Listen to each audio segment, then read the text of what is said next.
Hey guys, welcome back to Clownfish TV. This is Neon. We're going to talk about Batwoman. Batwoman and the staved off, I guess, demise of the Arrowverse. The fact that Batwoman is getting a full season order, and I think it's all because of HBO Max. I think if HBO Max wasn't a thing, if they weren't desperate for content, given the ratings, Batwoman would be done. Batwoman would be over. But because HBO Max is coming, and they're frantically looking for content, and they're going to be relying heavily on DC content, DC Comics content, Batwoman gets a reprieve. But the ratings are not good, and we're going to talk about that in this episode of Clownfish TV. Please subscribe if you have not done so already. Make sure you're still subscribed. We were losing some subscribers that did not want to be lost. We had people writing us and telling us that they were being purged via YouTube. A couple weeks ago, they did their semi-annual purge where they got rid of accounts and subscribers they thought were phony or bots or dubious or inactive or whatever. And we had a bunch of people tell us that they were getting purged. Now, it didn't really affect our subscriber count all that much. I don't even know if we lost any. It's hard to tell now because, you know, YouTube's got that goofy, like you're at 70.1 or something. So if we lost some, we really didn't notice that. But make sure you are still subscribed to the channel if you still want content from Clownfish TV. We give you our pop culture news, views, and rants, hot takes on what's going on. This coming from Cosmic Book News, and there's also another story we're going to cover on Bounding Into Comics about Batwoman, and then we're going to talk about how HBO Max figures into this. And HBO Max seems to be, now for those of you who don't know what it is, if you've been living under a rock, HBO Max is Warner Media's big new streaming service. It's Netflix and Disney Plus competitor. It's coming next year. And they have a bunch of content coming to it. From DC Comics, they have content coming from Rooster Teeth, etc., etc., and shows that should have gotten canceled or normally would have gotten canceled are not getting canceled. Batwoman is not getting canceled. You know, in any other scenario, Batwoman probably would have been canceled, but she's not getting canceled, despite the horrendous ratings, because they're going to be like, oh, we're going to just put Batwoman on HBO Max, and then we're going to hide the numbers, and nobody's going to know how popular this show actually is, right? And the same with Genlock, Rooster Teeth's Genlock. It got a season 2, but it only got a season 2 not because it was doing phenomenally well or it was making money, because we know Rooster Teeth laid a bunch of people off. It got a season 2 because HBO Max is footing the bill, and they need content. So for those of you out there who want to see more Batwoman, subscribe to HBO Max, because that's probably the only chance she has at this point. I don't think she's going to last long on the CW without HBO's help. So Batwoman and Supergirl lose nearly 300,000 viewers with week 5. Ouch. Similar to Watchmen, things continue to not look good for Batwoman and Supergirl, as both shows suffered a series low in terms of viewership for the past Sunday's week 5 episodes. Batwoman plummeted from 1.26 million people in week 4 to only 1.16 million in week 5, a loss of 100,000 viewers. Likewise, Supergirl only saw 810k fans tune in, while the previous episode had 980k viewers, a drop of over 17%. Over 17%, with 170,000 fans choosing not to tune in. Live, and this is kind of important, and that's where HBO Max comes in. Combine that as nearly 300,000 fans not tuning in, with a drop of 270,000 people. The ratings in the advertiser coveted 18 to 49 demographic have been consistent, but low, with Batwoman Sunday episode coming in at a 0.3 and Supergirl at a 0.2. Fans are not tuning in to Batwoman, Supergirl, and more. Well, it just seems like the Arrowverse in general is dying. It's over. I mean, I tuned out years ago, personally, and I loved Arrow, I loved the first season of Flash, Legends of Tomorrow, and I got tired of it, you know?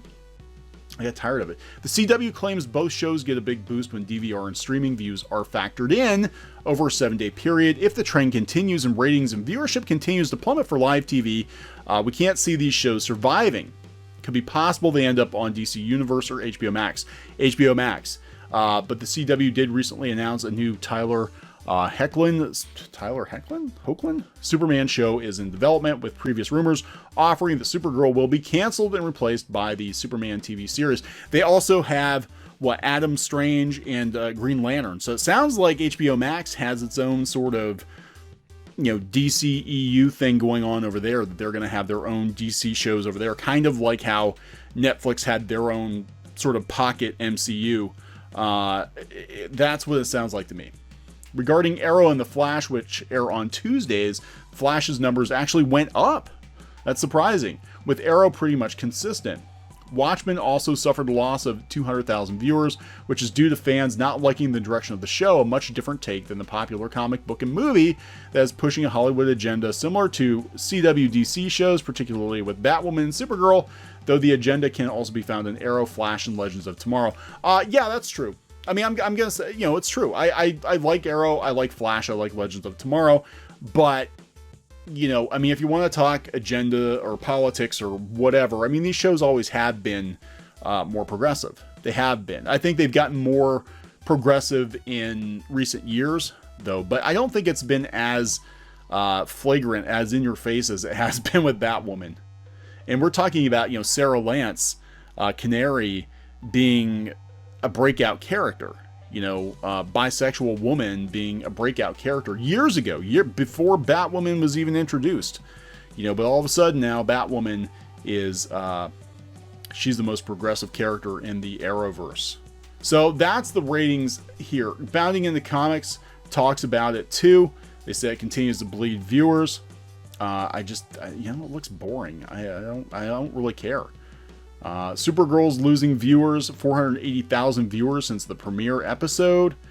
Black Lightning is losing viewers, 41.2% of its audience from the premiere. I think the Arrowverse is dying. I think these DC shows are dying. Now, Black Lightning, as I understand it, I actually haven't watched it, but I do not believe it takes place in the Arrowverse. I think it's its own little pocket universe. I could be wrong about that. Again, I checked out a while ago. So, Batwoman, the ratings are terrible, but somehow it gets a full season 1 order at the CW. So how is this possible?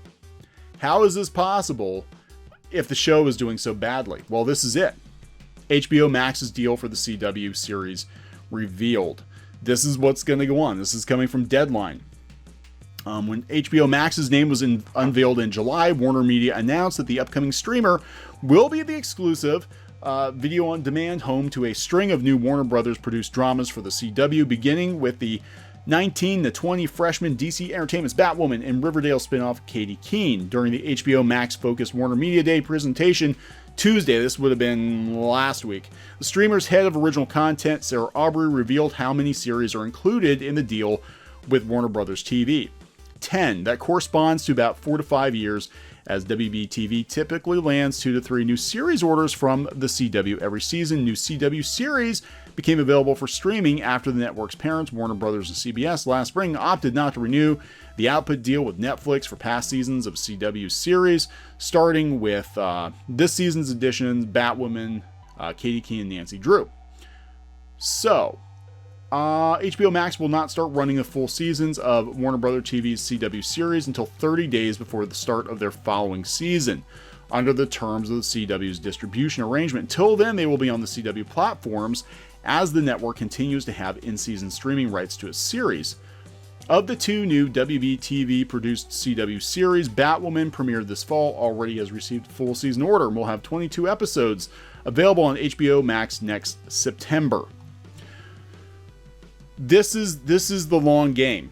They're picking up Batwoman despite the horrible ratings, and their case building as to why they should do this. They're saying, hey, the video on demand, the streaming views on Batwoman are good. The DVR views on Batwoman are good. So let's bankroll Batwoman, and then we're going to push Batwoman on HBO Max. I really think that's what's going on here. It's the same with Genlock. Genlock was not a breakout hit. Genlock was very, very expensive.